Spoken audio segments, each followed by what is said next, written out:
সেজদা করলেই আল্লাহর কাছে যাওয়া যায়। মনের যত জ্বালা যন্ত্রণা দুঃখ ব্যথা আপনি সেজদায় পড়ে আল্লাহরে বলেন। কোনো বায়া লাগবে না, কোনো মিডিয়া লাগে না, কোনো সিরিয়াল লাগে না, কোনো অ্যাপয়েন্টমেন্ট লাগে না। ডাকতে দেরি, ডাকে সাড়া দিতে দেরি হয় না। আল্লাহর কাছে যেতে হলে সেজদায় লুটিয়ে পড়তে হয়।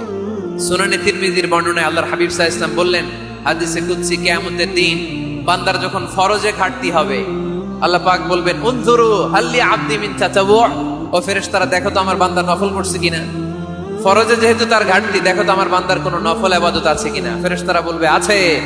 আল্লাহ বলবেন, তাহলে ফরজ গুলার যেহেতু ঘাটতি, নফল থেকে কিছু এনে ফরজে বসাই দিয়ে এগুলোর ফরজ বানায় দাও। এজন্য নফল ইবাদতের দরকার আছে না নাই? ফরজ তো করাই লাগবে, এটা কম্পালসারি, এটার মাফ নাই, এটা অব্লিগেটরি। নফল করে আল্লাহর কাছে যাওয়া যায়। নফল হচ্ছে ওভারটাইম। সবচাইতে শ্রেষ্ঠ নফল ইবাদত হচ্ছে কোরআনের তেলাওয়াত, ঠিক কি না? আল্লাহর হাবিব সাল্লাল্লাহু আলাইহি ওয়াসাল্লাম বললেন, নফল ইবাদতের মাধ্যমে আল্লাহর কাছে যেতে চাও, নৈকট্যপ্রাপ্ত বান্দা হতে চাও, আফদালুল ইবাদাতি তিলাওয়াতুল কোরআন। সবচাইতে যত নফল ইবাদতের লিস্ট হতে পারে, এই লিস্টে র‍্যাঙ্কিং এ 1 নাম্বার থাকবে কোরআনের তেলাওয়াত। এটা আলোর পথ দেখায়। এই কিতাব মানুষকে মানুষের মতো মানুষ বানায়, ঠিক কি না? ফজরের পরেই এই নিমসার এলাকায়, এই কুমিল্লা এলাকায় কোরআনের সুমধুর বাণীতে আমাদের গ্রামগুলো মুখরিত থাকতে হবে। আওয়াজ করে বলেন, ঠিক কি না?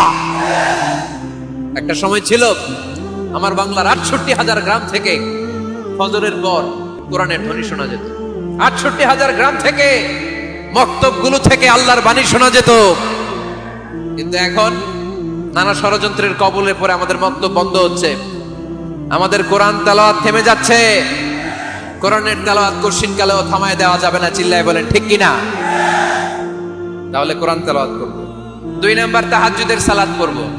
হুজুর ফজরই পড়তে পারি না, যে ফজর পড়ে তার জন্যই না তাহাজ্জুদ, ঠিক কি না? ফজরই তো পড়তে পারি না, তাহাজ্জুদ করব কখন? তাহাজ্জুদ পড়লে আপনার মর্যাদা বাড়ায় দিবে কে? রব্বুল আলামিন বলেন, ওয়া মিনাল লাইলি ফাতাহাজ্জাদ বিহি নাফিলাতান লাকা আসা আইয়াবা'আসাকা রাব্বুকা মাকামান মাহমুদা। তাহাজ্জুদের নামাজ যারা পড়বে তাদের মর্যাদা বাড়িয়ে দেয় কে? কারণ ওই মুহূর্তে আল্লাহ প্রথম আকাশে নেমে আসেন আর ডাকে, আলা মিন মুস্তাগফিরিন আগফিরালা, কার ক্ষমা দরকার ক্ষমা চা, ক্ষমা করে দেব। আলা মিন মুস্তাকসিন আকসুলা, কার খাবারের দরকার, পোশাকের দরকার, চাও দিয়ে দেব। চাও, কার কি লাগবে চাও, আমি দিয়ে দেব। এজন্য শেষ রাতের দোয়া আল্লাহ কবুল করে। এই যে রমজান আসতেছে না সামনে, রমজানে তাহাজ্জুদ পড়ার একটা সুবর্ণ সুযোগ। কারণ সাহারি খাওয়ার জন্য তো ওঠাই লাগে, একটু তাহাজ্জুদের অভ্যাস করব আমরা। রাজি আছি তো সবাই? ৩ নম্বরে নফল ইবাদত হচ্ছে দোয়া। সবাই সবার জন্য দোয়া করো। অনেকে কয়, হুজুর আমার দোয়া আমি করব, ওরটা ওই করব, এর লাগে আমি করব কেন? আছে না নাই? এটা ভুল। নিজের জন্য করবেন, অন্যের জন্য করবেন। মা মিন আবদিন মুসলিম ইয়াদউ লি আখিহিল মুসলিম ইল্লা ক্বালা লাহুল মালাকু ওয়া লাকা বিমিসলিন। কোন বান্দা যখন তার ভাইয়ের জন্য দোয়া করে, ফেরেশতারা বলে, আল্লাহ এই দোয়াটা যে দোয়া করছে আগে তার জন্য কবুল করে নাও। আপনি দোয়া করলেন, আল্লাহ আমার ভাই অসুস্থ, তারে সুস্থ করে দাও। ফেরেশতারা বলে, আল্লাহ যিনি দোয়া করতেছে তার যদি কোনো অসুস্থতা থাকে আগে তারে সুস্থ করে দাও। তাহলে অন্যের জন্য দোয়া করলে লাভ আছে না নাই? দোয়া করতে জানে না অনেকে। দোয়ার আলোচনা আছে আমার, ইউটিউবে সার্চ দিবেন দোয়া, মিজানুর রহমান আসারি পেয়ে যাবেন।